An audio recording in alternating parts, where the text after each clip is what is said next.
5 minute হয়ে গেছে বন্ধুরা, ফুলকপি থেকে জলটা ঝেড়ে নেব। নমস্কার বন্ধুরা, রূপনারায়ণ কিচেনে তোমাদের স্বাগত জানাই। আজকে আমি বানাবো ফুলকপি আর চিংড়ি মাছের রসা। তোমরা প্রথম থেকে শেষ পর্যন্ত ভিডিওটি দেখতে থাকো, আমি কিভাবে ফুলকপি চিংড়ি মাছের রসা বানাই। কি নিয়েছি বলে দিই বন্ধুরা। ফুলকপি নিয়েছি এইরকম সাইজে করে কেটে নিয়ে, তোমরা থেকে বড় করতে পারো, ছোটও করতে পারো। আমি লবণ আর হলুদ গুঁড়ো দিয়ে 10 মিনিট আগে ভিজে রেখেছিলাম, যাতে ফুলকপিতে পোকা থাকলে বেরিয়ে যায়। আর এখানে নিয়েছি চিংড়ি মাছ, আদা রসুন কেটে নিয়েছি, টমেটো কুচি করে নিয়েছি, দুটো বড় সাইজে পেঁয়াজ কুচি করেছি, কয়েকটা কাঁচা লঙ্কা চিড়ে নিয়েছি। আর এখানে তেজপাতা, গোটা জিরে, গোটা লঙ্কা আর গরম মশলা থেতো করে নিয়েছি। লবণ, কাশ্মীরি রেড চিলি পাউডার, লঙ্কা গুঁড়ো, হলুদ গুঁড়ো আর সরিষার তেল। জল গরম হয়ে গেছে।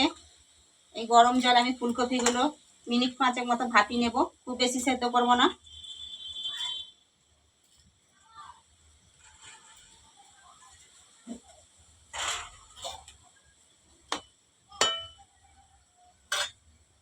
আদা রসুন একসাথে বেটে নেব।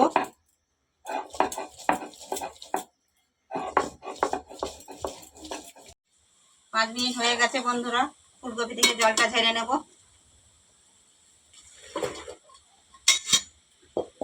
কড়াইতে দিয়ে দেবো সরিষার তেল।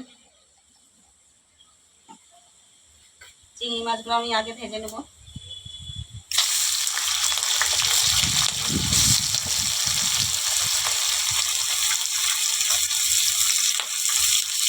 লবণ,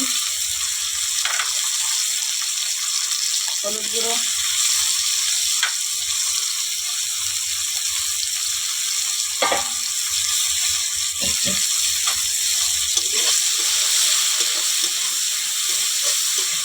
খুব বেশি কড়া করে ভাজবো না, হালকা ভেজে নেবো, একটু একটু ফুট দেবো উল্টে উল্টে।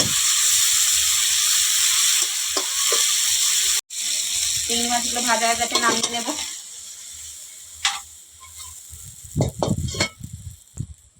কড়াইতে দেবো সরিষার তেল। ফুলকপিগুলো হালকা ব্রাউন কালার ভেজে নেব।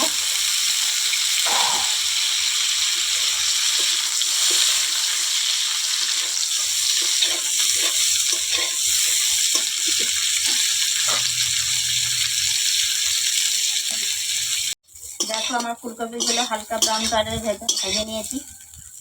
এবার আমি নামিয়ে নেব।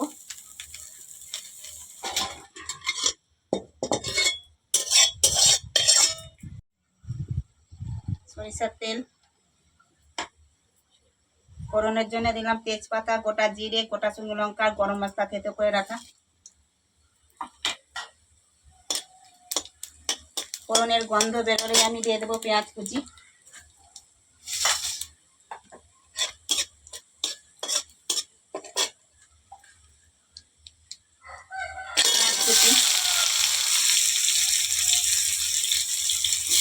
পেঁয়াজটা আমি লাল লাল করে ভেজে নেব।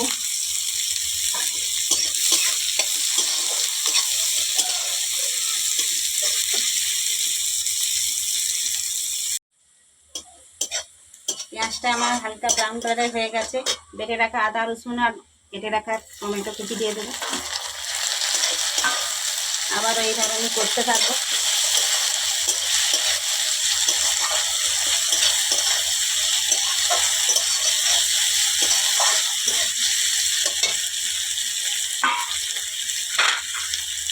টমেটো তাড়াতাড়ি গলে যাওয়ার জন্য দিয়ে দেবো লবণ।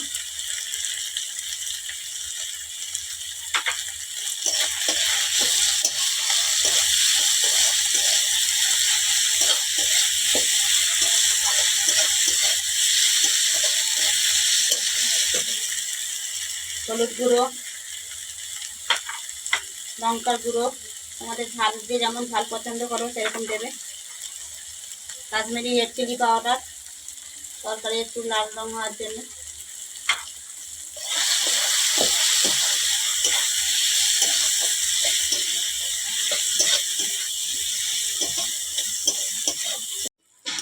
মশলাটা আমার খুব ভালো করে কষানো হয়ে গেছে। দেখো মশলা থেকে তেল ছেড়ে গেছে। ভেজে রাখা ফুলকপি দিয়ে দেবো, দিয়ে আবারও একটু কষতে থাকবো।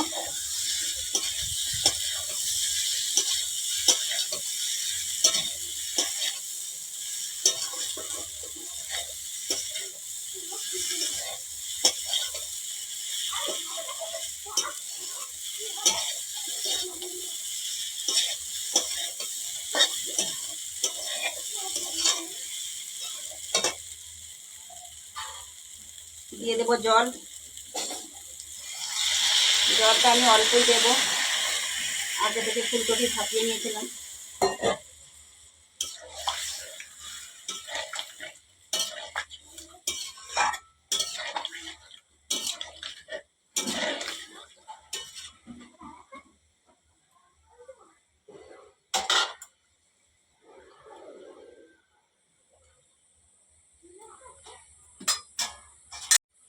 ফুলকপিটা আমি 10 মিনিট ঢাকা দিয়ে সেদ্ধ হতে দেবো। দেখো ফুলকপিগুলো খুব ভালো করে সেদ্ধ হয়ে গেছে। এবার আমি দিয়ে দেবো ভেজে রাখা চিংড়ি মাছ। চিংড়ি মাছটা দিয়ে আমি 1 মিনিট রেখেই নামিয়ে নেব।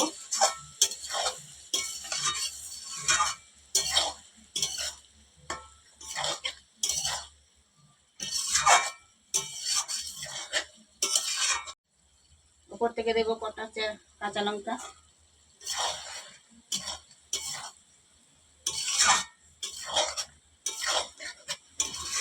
দেখো বন্ধুরা, ফুলকপি আর চিংড়ি মাছ দিয়ে আমার রসা হয়ে গেল।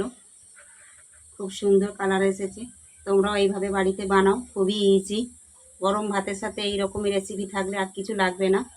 এই রেসিপিটা দিয়ে ভাত খাওয়া হয়ে যাবে। বন্ধুরা, এইরকম নিত্য নতুন রেসিপি দেখতে হলে আমার চ্যানেলটিকে সাবস্ক্রাইব করে পাশে বেল ঘন্টিটি ক্লিক করে দেবে।